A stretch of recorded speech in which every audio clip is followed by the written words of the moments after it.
E aí, pessoas, vamos para mais um vídeo aqui na QTV. Quem fala com vocês aqui é Vitor Hugo, também chamado de VH. Sejam todos bem-vindos.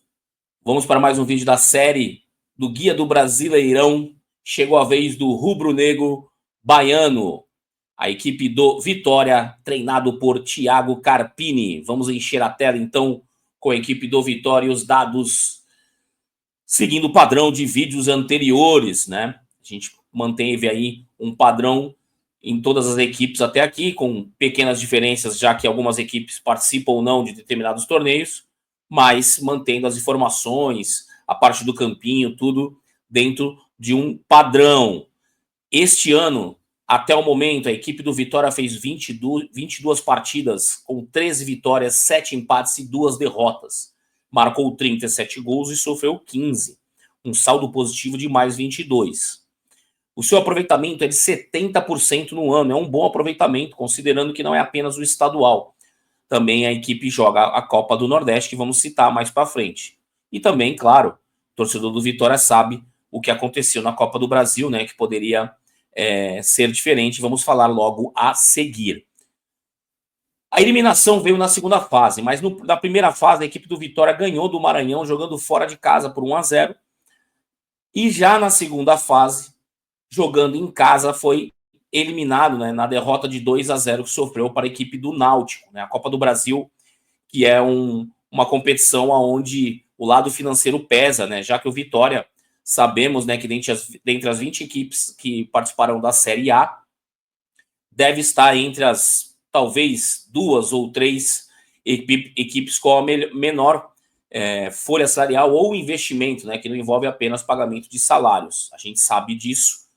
Então, a Copa do Brasil seria, né, aqueles gatilhos financeiros a cada passagem, né, a cada vez que a equipe passasse de uma fase para outra, mas, infelizmente, o Vitória foi eliminado para os seus torcedores e a sua gestão. No Campeonato Estadual, apesar de ter feito um grande confronto, principalmente no último jogo, né, com a equipe do Bahia, que fez o gol no finalzinho, mas estava 1-0 e estava quase saindo o segundo gol do Vitória. Eu acompanhei as duas partidas.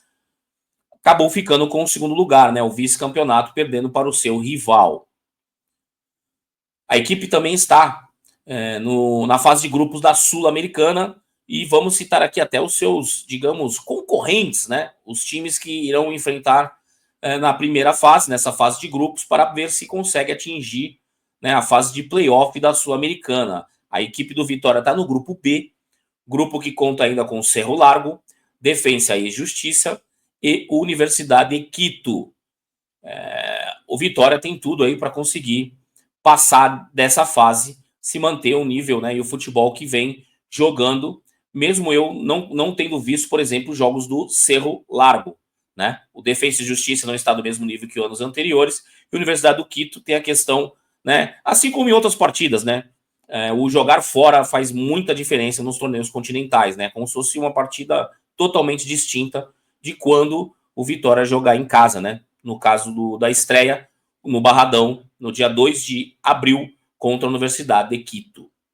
No Brasileirão de 2024, o Vitória ficou em 11º lugar, com 41% de aproveitamento. Foi uma zona confortável para uma equipe que pleiteava, né, a manutenção na Série A e, por que não, chegar a um torneio continental. E assim o fez, pois esse ano compete na Sul-Americana e não passou aquele desespero de muitas equipes ali próximos ao Z4 nas últimas rodadas, principalmente. Vitória, se você for analisar o desempenho, principalmente nas últimas, por exemplo, 10 rodadas, ou 8, 7 rodadas, teve um ganho grande, né, o que fez se afastar de qualquer possibilidade de decesso.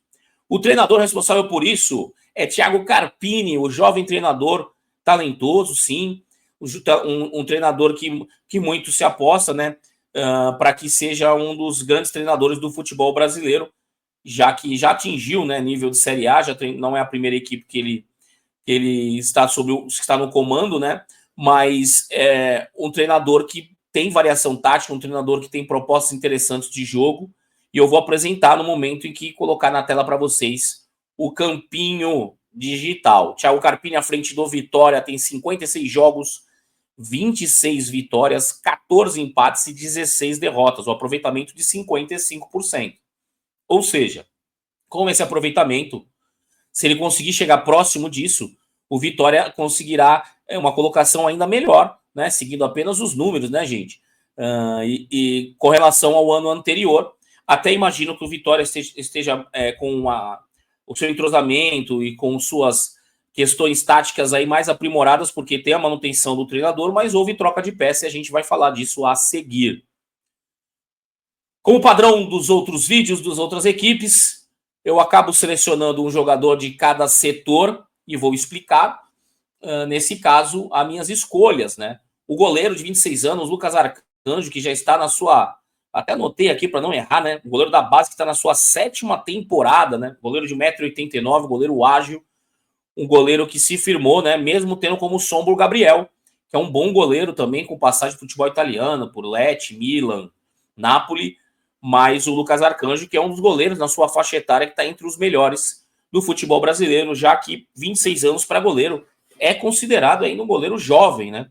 Mediante a média, se você for ver, dos goleiros de Série A, você rapidamente puxando pela memória, né? Não vamos citar logo de cara Cássio e Fábio para dar os extremos, mas em geral os goleiros são mais experientes, né? Na média de idade dos goleiros de Série A é superior à idade de Lucas Arcanjo, que é um goleiro, inclusive, que tem liderança, né? Mediante o grupo, pela identificação com o torcedor, né? Por estar na sua 7ª temporada, né? É bastante tempo, né? Uma trajetória que faz dele um dos ídolos do torcedor do Vitória. Vou falar primeiro do jogador à direita, né? O ex-São Paulo, Wellington Rato, que faz ali aquela meia ponta, né? Pelo lado direito, né? É um meia muito batalhador durante a partida, que busca as finalizações. Um jogador que, mesmo sendo canhoto, não se omite em finalizar, por exemplo, algumas jogadas que sobram para a perna direita. Um jogador já experiente, né, que atingiu talvez o seu ápice numa fase mais madura da sua carreira, e hoje ele presta esses seus serviços para o Vitória, né? Foi um jogador que eu já acompanho há um certo tempo, e vejo que ele vive, né um momento da sua... no seu momento principal de auge, né, entre questões técnicas, táticas, não digo questão física, porque claro que se você pegar ele com 27 anos, talvez ele até usasse mais a sua velocidade para jogar. Hoje ele passa a ser um jogador que até mais passa a bola do que drible e usa velocidade, mas é um jogador que é um dos destaques da equipe do Vitória. O meu jogador preferido é o que está ao centro da sua tela, à frente do escudo do Vitória, Mateuzinho, que eu particularmente passei a gostar muito do futebol acompanhando ele jogando pelo Ipiranga, no Rio Grande do Sul.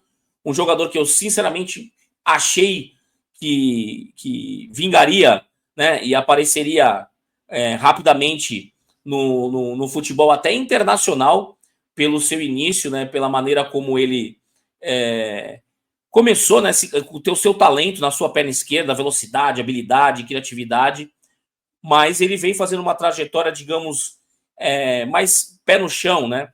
Buscando equipes que dão condição de jogo para ele, né? Que ele possa se destacar, possa ter um protagonismo. É o que acontece com esse jogador na equipe do Vitória, utilizado em funções diferentes. É um jogador que tem mais liberdade para se movimentar no esquema tático do Carpini, chega até a se posicionar como um falso 9, né? Com liberdade total. Muito mal comparando, né? É o que se fez muitas vezes aí com o Messi, né? Fazendo com que ele não tenha muita uma obrigação, quase zero, né, no jogo sem bola, mas que tenha toda a liberdade de se movimentar no time quando estiver com a posse da bola, principalmente no campo ofensivo, onde ele pode tanto se posicionar, porque é veloz para receber o passe em profundidade nas costas dos adversários, como na maioria das vezes, né, busca o passe entre linhas nas costas dos volantes, tendo essa liberdade, né, os times já encaixados, ele se solta ali do meio dos zagueiros, né, se liberta, né, tira a referência do adversário e busca um posicionamento para receber esse passe, né? E sim poder usar sua criatividade e habilidade para definir partidas a favor do Vitória. O atacante Eric, citando jogadores que foram contratados, lógico que não foi só ele, mas ele é o que vai chegar agora por último, não mais recente, emprestado pelo São Paulo. Perdão. Emprestado pelo São Paulo, canhoto, mais um, diferente de Wellington Rato, né? É um ponta mesmo, né? Mais agudo E eu vou citar aqui para vocês jogadores que foram contratados, outros, né, mas que não tão recentes quanto o Eric, já estão atuando. O Lucas Braga, ex-Santos, ponta. O Jamerson, lateral esquerdo, que inclusive fez um baita golaço de falta já pelo Vitória, emprestado pelo Curitiba. O PP, ex-Grêmio, né? O jogador PP, que também antes esteve no Cuiabá. Felipe Cardoso, emprestado do Atlético da Bahia. E a volta de empréstimo de Lauan, do São José. Posso considerar que o Eric, né, é um... Não sei se é a principal contratação, deixa eu analisar. Pode ser que sim. Pode ser que sim. Eu considero o Eric superior do que o Lucas Braga no futebol. E o PP, que foi, na verdade, antes mais valorizado, hoje até vai brigar pelo espaço na titularidade. Não que o Eric não tenha que fazer o mesmo, já que o lado esquerdo, né, canhoto, bom de bola, no Vitória tem outros dois, né, que brigam mais ou menos por uma faixa de campo, vou dizer, parecida, né, que o Wellington Rato sim, mas o Mateuzinho já saiu daquela briga até para não deixar um dos dois de fora, né? O Eric é mais um jogador que predomina, né, canhoto que joga de pé trocado, né? Ou seja, um canhoto que joga pela ponta direita, né, onde predomina o seu jogo. As apostas do time, né, o Bahia que... O Bahia não, como é que eu posso falar Bahia no vídeo do Vitória? Torcedor do Vitória, pode me dar uma vaia aí, hein? O time baiano do Vitória, porque dizem lá que lá, né, inclusive, quando o Bahia vence esse jogo, eles dizem que foi um triunfo, né? Não foi uma vitória, né? Eu sei como essa rivalidade aí, até o ponto que ela é sadia, ela é bem bacana. Tiveram oportunidades, né? E podem ter minutagem durante o ano. O lateral Edenilson, né? Zagueiro Cauã, todos jovens, tá, gente? Muito jovens. E o atacante Wanderson. Só para citar, para vocês terem uma ideia da idade desses jogadores, deixa eu pegar aqui a idade do Wanderson, por exemplo. Ó, nem aparece nesse momento, tá aqui, ó. Agora apareceu. Ele, na verdade, ele é um meia. Ele é um mais meia até do que atacante, tá, gente? Que é o apelido dele que é curioso. Tem 19 anos, é Papa Terra. Curioso, né? O zagueiro, deixa eu puxar aqui para ver a idade do zagueiro Cauã. O zagueiro Cauã tem 18 anos, também chamado de Cauã Neves. E o Edenilson, deixa eu ver se o Edenilson está no meio da ficha técnica dos profissionais. Ó. O Edenilson nem está constando, tá aqui, está constando como até jogador de meio campo, o Edenilson. Curioso. O Edenilson tem 19 anos. O Edenilson, que está até com o caminho uniforme de outra equipe, o Edenilson passou pela base também do Jacuipense, tá? E do Itabuna também, né? O Itabuna, na verdade, ele foi emprestado e jogou nos profissionais, né? Não foi na base, pelo que eu estou vendo na ficha técnica do atleta. Eu assisti 2 jogos que ele esteve presente, né? Que ele participou deste ano, né? Quando ele teve a oportunidade, por isso selecionei esses 3. O time do Vitória tem mais jogadores jovens no elenco, tá? Sempre tem. Mas, por se tratar até de Série A, há um equilíbrio, né? E tem muitos jogadores experientes também no elenco do Vitória. O Mateuzinho, eu li que está com... até mesmo se a gente for ver na última partida, né? Se você for pesquisar, você vai falar, pô, mas o Mateuzinho parece que ele estava em campo. Como assim ele está no DM? Eu li que ele está com um probleminha aí que deve ser... não deve ser muito grave para que ele possa estar nas primeiras rodadas, né? Talvez ele possa perder a estreia da equipe, né? Eu vou até abrindo aqui a escalação do jogo contra o Motoclube, né? Que foi a última partida pela Copa do Nordeste. E a equipe, né, por exemplo, não contou com o Mateuzinho, mas, claro, se considera também que a equipe foi uma equipe alternativa, tá? O próprio Edenilson Custei jogou na lateral direito, o goleiro foi outro. A zaga jogou Camutanga e o jovem Cauã, o Hugo, ex-Botafogo, na lateral esquerda. Aí ele utilizou jogadores alternativos, mas o Mateuzinho nem no banco ficou, e li que ele teve que estar como um incômodo, né? Eu acho que não chega a ser preocupação para o torcedor do Vitória. Na Copa do Nordeste, agora citada, né, pelo último jogo contra o Motoclube, a equipe chega, está escrito quarta de final, mas é quartas, né? Quartas de final da Copa do Nordeste, né? Vai esperar a definição ainda, porque o Bahia tem jogos a menos, né? Tem um jogo a fazer no outro grupo, pelo que eu li. Então, o Vitória, que muito bem no campeonato da Copa do Nordeste, né? Posso até citar aqui a trajetória do Vitória. Deixa eu só abrir aqui embaixo na tela para eu não falar de cabeça, porque meu cérebro falha e não é pouco, né?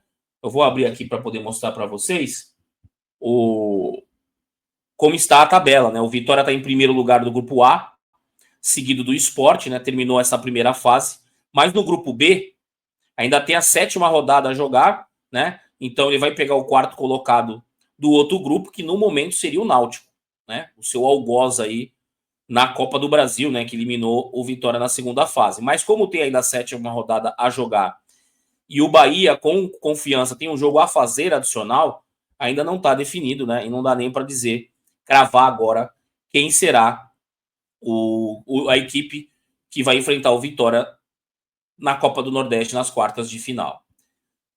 Tá aí na tela, eu coloquei, como fiz nos outros vídeos, né? As últimas formações, lembrando que, mais uma vez acontece essa curiosidade, né? O Bahia tá de vermelho aqui e o Vitória de azul. Isso aqui, gente, é o software que gera automaticamente, ele só utiliza dessas duas cores. Mandei até mensagem pro suporte tentando tirar essa curiosidade, mas o italiano que me respondeu disse que sempre foi assim. Foi a resposta dele, mas é curioso, né? Eu até mostrei esse outro vídeo, porque no campinho, esse campinho magnetizado que a gente utiliza, até vou mudar aqui a visualização, também é vermelho e azul. Isso é uma coisa que eu percebi e fiquei curioso em saber o motivo. Vou perguntar também para a Kief aqui se ele sabe, tem um motivo específico para isso. Já que no caso de Grêmio e Inter causa confusão, no Bahia e Vitória, no Bavi também, né? O Vitória, nessa partida, foi o primeiro jogo da final, né? Jogou com 3 zagueiros, né? E defensivamente fechava uma linha de 5, completando nas laterais com Raul Cáceres e Jamerson. Na zaga, né? Fez um trio ali com Edu, Neres e Lucas Walter. E o goleiro, claro, Lucas Arcanjo. Os volantes, o Baralhas é o principal jogador dessa posição do elenco.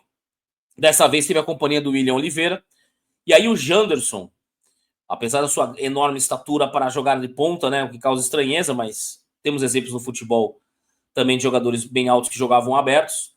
Claro que ele busca, né, fazer o facão, né, a diagonal em direção ao gol, mas jogou ele de um lado aberto e o Wellington Rato aberto do lado direito com o Fabrício, que estão chamando de Fabri, né, o jogador ex-Levante da Espanha mais adiantado. Tá? Esse aqui já é um jogo contra o Sport Recife, pela Copa Nordeste, e já foi diferente, né? Vocês podem ver que já tá 2 linhas de 4, com 2 jogadores mais adiantados, um com característica de centroavante e um de meia.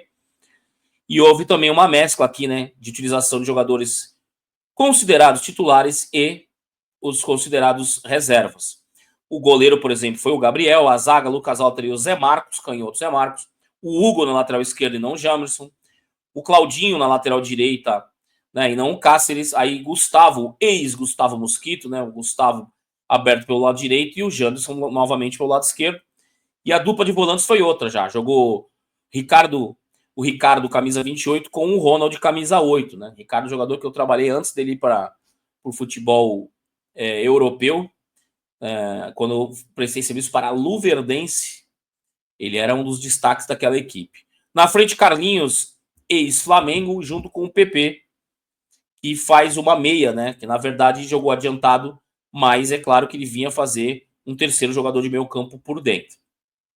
Aqui já é o campinho da final, né? Do segundo jogo da final. Novamente o Vitória com variação tática. O torcedor não pode reclamar que não tem variação tática na equipe do Thiago Carpini. Linha de 4 aqui mais uma vez, porém uma trinca de jogadores com característica de volante, né? De função. O Ronald talvez o que tem uma maior mobilidade de saída, mas o Baralhas também chega muito na frente, finaliza muito bem de fora da área. Mais uma vez o Wellington Rato de um lado e o Janderson do outro. Aí sim é o que eu expliquei no vídeo, numa parte inicial, né? O Mateuzinho jogando como se fosse adiantado, né? Falso 9, mas ele vem fazer a ponta do losango aqui com a liberdade total de movimentação. Perdão mais uma vez. Aqui é o jogo do Motoclube, o jogo mais recente da equipe do Vitória. Repito, né? O que eu disse anteriormente, uma equipe alternativa, mas repetindo o esquema tático, né? Que é esse 4-3-3 que facilmente você consegue enxergar também um 4-1-4-1, dependendo da característica dos jogadores. Que foi o que aconteceu com o Motoclube, por quê? O Wanderson Papaterra é um meia de chegada na frente, né? Ou assim como o Carlos Eduardo é um atacante de origem. Conheci esse jogador quando ele tinha 17 anos lá no Goiás, em 2014. Era uma das grandes promessas da equipe goiana. O Bruno Xavier, o meia canhoto, né, de Água Santa, Ituano, bom jogador aqui, eu gosto do Bruno Xavier, um meia que joga aberto pelo lado direito, meia ponta, jogou o experiente, para não dizer velho, o Oswaldo, que já está um tempo no clube, camisa 11 pelo lado esquerdo, né, um jogador que perdeu bastante espaço na equipe, mas que pode voltar a ser utilizado, lógico, lembrando, jogo com 5 substituições, é necessário a utilização dos reservas. E o Carlinhos, mais adiantado de centroavante. Agora eu vou abrir aqui o meu querido Tactical Pad. Grande abraço para o Fernando Kloss, o criador desta ferramenta maravilhosa que eu gosto tanto. Não sou patrocinado nem nada, né? Só conheço desde o seu início, quando eles estavam ainda na incubadora de empresas da PUC de Campinas. Passei um período lá com eles no momento final do desenvolvimento da ferramenta. Mais uma vez, gente, para quem não viu outros vídeos, né, esse é aquele momento que eu distribuo, jogo os jogadores aí mais ou menos na sua posição dentro do campinho do elenco e vou tirando os jogadores na medida que eu explico, que eu falo sobre eles e principalmente na medida que a gente vai montando, né, a equipe base para poder falar melhor taticamente da equipe do Vitória. Eu vou sacar, por exemplo, começando pelo gol, o Gabriel, apesar de experiente, bom goleiro, né, Lucas Arcanjo é o titular da equipe. Na zaga, Lucas Halter, que inclusive vi jogos com a tarde de capitão, e o Camutanga, jogador bastante conhecido no Nordeste, é a opção, assim como o Zé Marcos. Tem também o Cauã zagueiro, o Edu, mas são os principais, né? Zé Marcos, um zagueiro canhoto. A zaga, então, se fixando aqui Neres e Lucas Halter, isso a equipe jogando com linha de 4, tá? A gente já vai mostrar uma outra opção. Os volantes, vou até recuar um pouquinho aqui o Ronald, né? Que eu considero ele mais volante do que meia. Essas 4 opções são as principais opções de volantes do Vitória, que pode jogar com uma trinca, né? Vou até colocar o William Oliveira aqui de ladinho só para mostrar aqui a trinca, como pode jogar apenas com 2 volantes, tá? Eu vou considerar a equipe com 2 volantes e vou deixar o William Oliveira, tá? Vou tirar o Ronald também com o Baralhas, tá? Mas pode ser, é onde eu vejo até que há uma dúvida, né? E que pode haver troca aí de titularidade durante a competição. O PP busca um espaço ainda não conseguiu se firmar na equipe do Vitória, mas é um jogador de opção aqui para meio campo, também vou deixar ele na reserva. Oswaldo, experiente também, assim como o Lucas Braga, né, de Santos e futebol japonês também, de ladinho aqui, o titular absoluto da equipe é realmente o Janderson.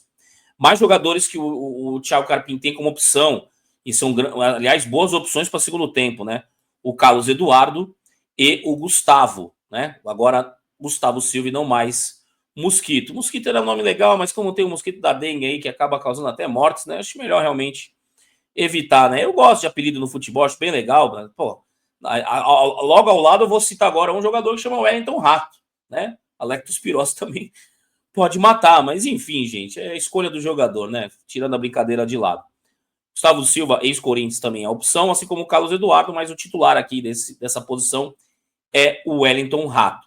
Não tem o Bruno Xavier. O Bruno Xavier eu coloquei na meia aqui com o Mateuzinho, que também o Mateuzinho também faz meia ponta como o Bruno Xavier, mas predomina muito o jogo do Bruno Xavier pelas pontas, tá, gente? Principalmente pelo lado direito. Vejo até que com a chegada do Eric, o Bruno Xavier é uma alternativa ao Wellington Rato, né? O Eric é para mudar perfil de jogo pela ponta, porque são jogadores distintos. O Bruno Xavier é meia, o Wellington Rato é um meia atacante, né? O Bruno Xavier também, mas tem característica mais de meia, de armação. E o Eric não, né? Um ponta agudo. Aliás, cadê o Eric, Vitor?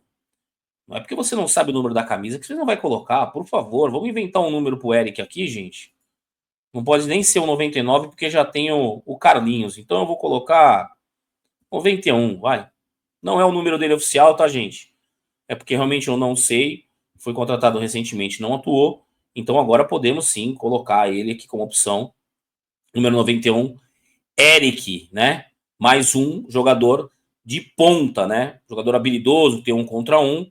Não confunda com o Eric Puga, tá? Esse é o Eric Canhoto. É outro Eric, beleza? Mas vou deixar aqui o Wellington Rato de titular. Mais uma opção do segundo tempo. Na frente, se a equipe jogar com o centroavante, ou como tem feito entrando no segundo tempo, por exemplo, o Fábio entrou e botou fogo no jogo da final, segundo jogo da final do Vitória, né? Mas antes, já ia esquecendo as laterais, né? Vamos deixar aqui até a parte do ataque para poder explicar sobre o Mateuzinho.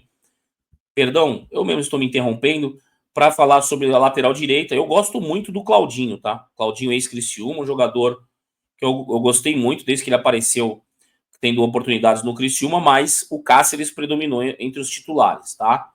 Na lateral esquerda, o Hugo, ex-Botafogo, chegou até a fazer gols no Vitória, assim como o Jamerson, mas o Jamerson é um jogador de mais força, inclusive, eu vou deixar ele como titular aqui, tá? Sobre o ataque, eu quero dizer o seguinte, vocês podem ver que se a equipe... deixa eu colocar mais um jogador aqui. O Carlinhos e o Fabrício, vamos ter que considerar apenas um, né? Eu vou considerar até que jogando o Carlinhos, tá? Só para poder exemplificar o que eu quero apresentar para vocês, que é a variação tática do Vitória do treinador Carpini, tá? O Fabrício é um jogador diferente do Carlinhos, ele tem mais velocidade, mobilidade, pode jogar ele com outro centroavante.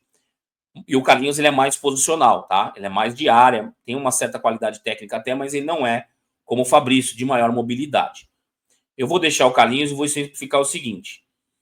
Eu vou colocar o Carlinhos mais para cá para falar para vocês que, olha, os titulares que eu enxergo são esse e um jogador muda essa condição, tá? E esse jogador pode ser um centroavante, tá? Como pode ser... Vou pegar um outro jogador aqui de meio campo. Cadê aqui? Peraí. O Ronald. Tá? Como pode ser o Ronald como um exemplo para me mostrar para vocês. Se o Carpini decidir jogar com o Mateuzinho de falso 9, pode entrar tanto o Ronald, né, ou um outro jogador de meio campo, para que eles façam essa trinca no meio, tá? E aí a equipe joga nesse 4-3-3, que você pode enxergar um 4-1-4-1 também, né? Mas é um 4-3-3 com 3 volantes, né? Muita marcação. Apesar da chegada do Baralhas do Ronald na frente, não tem característica de meias, né? O Mateuzinho acaba recuando para fazer um losango e esses dois jogadores acabam afunilando, né? Para que abram os corredores totalmente. Os laterais no time do Carpini do Vitória tem liberdade total, tá, gente? E aí a presença de área se faz principalmente com o Janderson, tá? O Mateuzinho também chegando junto. Eles afunilam, abrem os corredores, tá? Vamos voltar aqui a posicionamento inicial para dar um outro exemplo agora.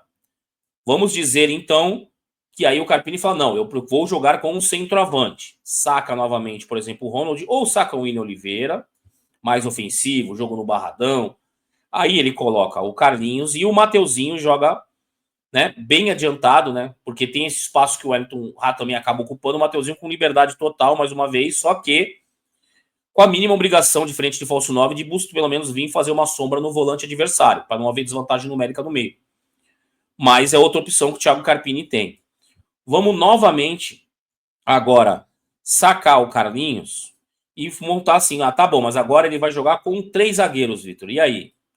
E aí que a gente pode colocar aqui o Zé Marcos, tá? Que é só por ser canhoto, para facilitar. Os laterais com liberdade da mesma forma, tá? Só que acaba sendo uma equipe, querendo ou não, mais defensiva, mais compacta, porém com os alas, né, batendo com laterais adversários, acaba sendo essa a intenção do Carpini. Dessa forma aqui, ele não abre mão de 2 volantes, tá, gente? Apesar de estar com 3 zagueiros. Porque se ele abrir mão, por exemplo, de um dos volantes, colocar um outro meio aqui em um centroavante, desfigura o que ele fez. Né? Isso eu digo de início, tá? Durante as partidas isso pode acontecer, mas é um exemplo para vocês, tá? Vamos imaginar aqui que aí o Mateuzinho recuando aqui, né? O Wellington Rato junto com o Janderson, né? Vamos supor até que isso é uma situação do segundo tempo que ele coloque o Eric na função do Wellington Rato, né? O Wellington Rato podendo recuar um pouco mais, mas eu não vejo a equipe jogando com 3 zagueiros e ao mesmo tempo com um centroavante. Acho mais difícil de acontecer do que eu acho que deve predominar esse sistema tático, eu acho que inicial, para tentar surpreender os adversários. Eu vou sacar aqui o Zé Marcos para poder finalizar o vídeo dizendo como eu acho que o Vitória, que eu vi atuar até melhor, tá? Assim, que até surpreende um pouco por essa questão do Mateuzinho, tá? Eu vou colocar aqui o Ronald, o Baralhas e inserir o Ricardo no time, só para dar um exemplo. Cadê você, Ricardo? Ricardo. Cadê você, Ricardo? Se não for o Ricardo, vai ser qualquer outro volante que aparecer primeiro, hein? Porque às vezes eu me perco aqui nos números. Eu não achei o Ricardo, vai o William Oliveira mesmo. Cadê o William Oliveira? Agora até tu sumiu, filho. Aqui, William Oliveira. Só para dar um exemplo para vocês, como eu acho que deve predominar inicialmente o jogo do Vitória. E eu acho que até é uma maneira interessante, porque não gera o desencaixe, diferente do encaixe. Porque o Janderson acaba que ele não fica aberto fixo, né? Ele acaba fazendo muito esse movimento aqui para chegar como centroavante, até para aproveitar cruzamentos pela sua estatura. E o Mateuzinho, com liberdade circular, tira essa referência dos zagueiros, cria uma superioridade numérica no setor que ele encosta, e principalmente no meio, né?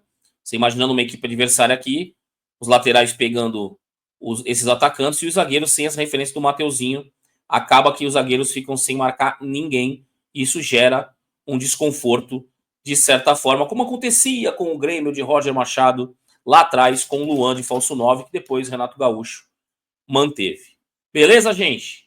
Deixa eu voltar para a tela cheia, dizer para vocês que tem mais vídeos durante esse final de semana, aliás, muitos deles, vai ter vídeo até de segunda-feira, já que tem equipes que estreiam na segunda-feira. Obrigado se você chegou até aqui. Se você não curtiu ainda, curte, que é de graça.